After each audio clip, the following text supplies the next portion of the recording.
Welcome back to Maine Tiny Homestead. And today I'm downstairs in the basement and I'm going to do some dehydrating. I just picked the last lemon balm of the year and a couple of sprigs of a few other herbs before we have a really hard frost tonight and kills everything. So I wanted to show you how to do the dehydrating and what it looks like.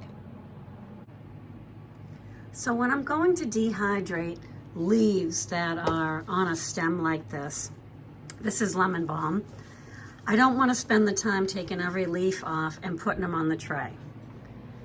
I use an Excalibur dehydrator, and this is the 9-tray version, but as you can see, I've taken out a couple of the trays.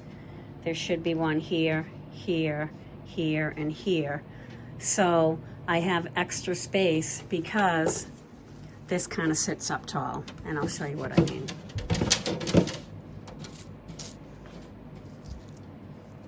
I've been doing a lot of dehydrating with lemon balm. So all I'm gonna do is just lay it on here and just don't have the branches touch each other. You know, like I can just spring this way so I can use up the middle space and put some leaves in there. And you're just basically gonna fill up the whole tray.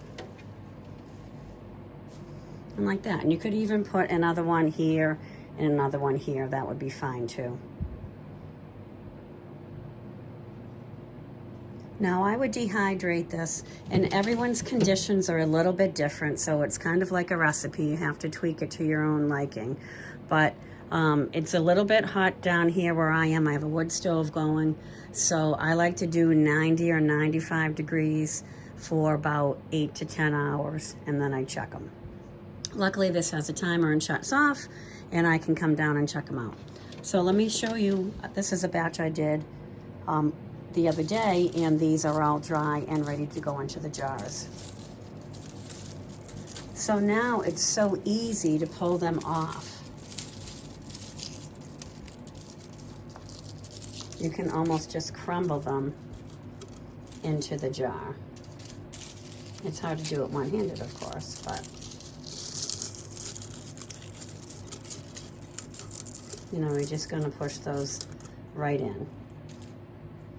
And then what I do is I fill up the whole jar loosely. I don't pack it down. And you can fill it all the way up to the top. Here's one I have here that's full.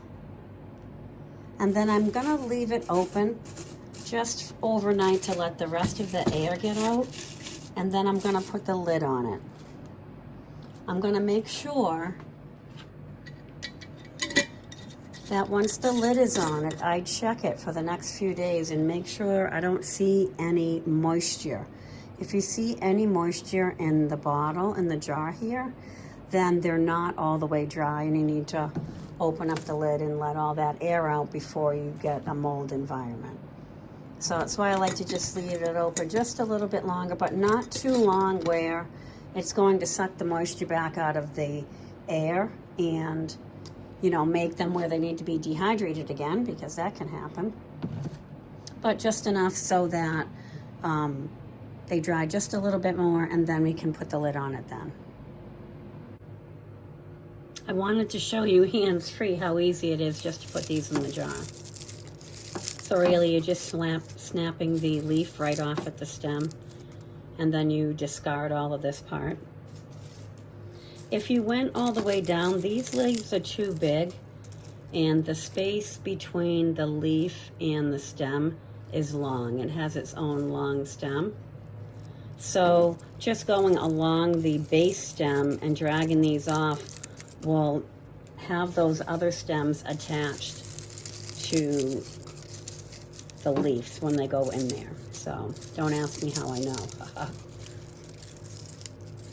But that's all you would do. You could do it like that with something that has a small leaf that's very close to the main stem, like thyme. I actually have a little piece of that right here.